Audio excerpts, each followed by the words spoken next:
So I'm here with Steve Barton, the producer of All Hallows Eve Inferno, All Hallows Eve Trickster, Terrifier 2. I haven't seen Space Cats, but I kind of want to go back to that. But I guess the first thing I'll ask is you've done more than a few anthology movies. What's it like as a producer? Like, how do you get that together? Because you got to have a bunch of different filmmakers, a bunch of different writers, a bunch of different talents. And I think for most people, it's hard enough just getting one director, one writer, for one thing together, but you got to do like four or five at this point. Well, it's easier than you may have thought, and I'll tell you why. There's a lot of great short films out there, man, and there's a lot of talented filmmakers that are just waiting for somebody to be able to see their stuff. And the problem, one of the saddest things I think about creating an indie short, whether it be horror or otherwise, is that short films, given just their nature, they have a very finite lifespan. You do your festival run, maybe you get featured on a couple of websites, and then at the end of the day, you end up putting your short on Vimeo or YouTube or a platform like that. And the best you could hope for is that somebody runs across them. So when the idea for All Hallows Eve sequels floated past my desk, I wanted to find a good angle that I would find exciting. I created Dread Central and was editor in chief of that for 18 years. And my vision for Dread Central was always to give the indie filmmaker as much of a voice as the studio filmmaker. And that's how we made our bones on that side. But since leaving, I haven't been able to do that.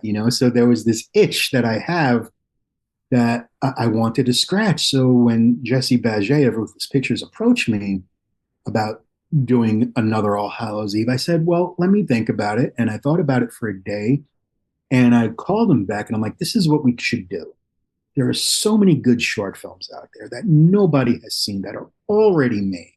Okay. What if we could work with those filmmakers to give their shorts a second life with a much wider audience? I think that's good for the genre. It's good for the filmmaker. And the filmmaker, another important part was they get to keep their IP. We don't want their IP. In fact, I want them to make feature films.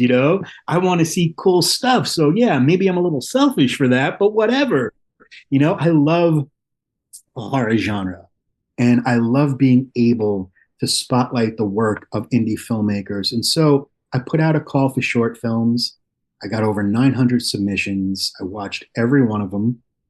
And I picked a handful and grouped them into various anthologies like All Hallows Eve, and there's a werewolves one, and there's one called Watch If You Dare that they're all on Tubi right now. And it makes sense, man. It just makes sense. So these films, once I found the ones I wanted, I contacted the filmmakers and I told them what this project was and I asked them if they wanted to be a part of it. And a lot of them did, some didn't. And that's fine too. It's all about furthering their careers. And if my name, which I've worked a really long time to get credibility and respect behind, is good for anything, I wanted to be good for helping indie filmmakers get their stuff out there. Thank you. That was a really good question. Oh, thanks. So when you're basically curating these movies for the anthology, I mean, geez, 900, that's a lot even for me. But I'm sure there's some, I'm sure there were some shorts that you saw as like, this one's really good, but it doesn't, I can't find a place for it in here. I'm guessing you had, what are a couple of those shorts that you might be able to point out that we could possibly go to? I don't really want to name them, because my opinion shouldn't further anyone else's opinion about them. Yeah. Just because I didn't think they were workable in an anthology doesn't mean they're not good. Oh yeah, just to be clear, that's exactly what I was talking about. It's like this one's really good. It just doesn't fit here. This probably Yeah. fits somewhere else. But you know what? When you have the volume of short films that I was getting to watch, the odds of one not fitting somewhere were really slim. So when it came to Inferno, obviously All Hallows Eve is the flagship title in terms of popularity. I looked for films that were completely different from each other, that told some tell a good psychological story, some tell a good ghost story, some tell a good monster story. So the idea was to create this short film block that you would have probably have seen at a festival, but allow the users to just enjoy it in their own house. And if they like it, they could watch it again, you know? So yeah, man, it's been a trippy process, but I got to say, out of all the things I've done in my life, I feel like this is one of the most important. You know, Yeah. And what is about horror that kind of gets you going? man, I get that question so many times, especially from people who aren't into horror. And my answer is always kind of the same. I'm like, well, you like roller coasters, right? You like amusement parks, you like rides, right? And the answer is usually yes. And I'm like, well, what is it about them that gets you? And it is the controlled chaos of it all. People like to feel like they're in danger and be 100% safe. It's that thrill, that exhilaration. And the horror genre, it doles that out in spades. And I think one of the most important reasons why is because horror is based and named after a human emotion. You can feel horror.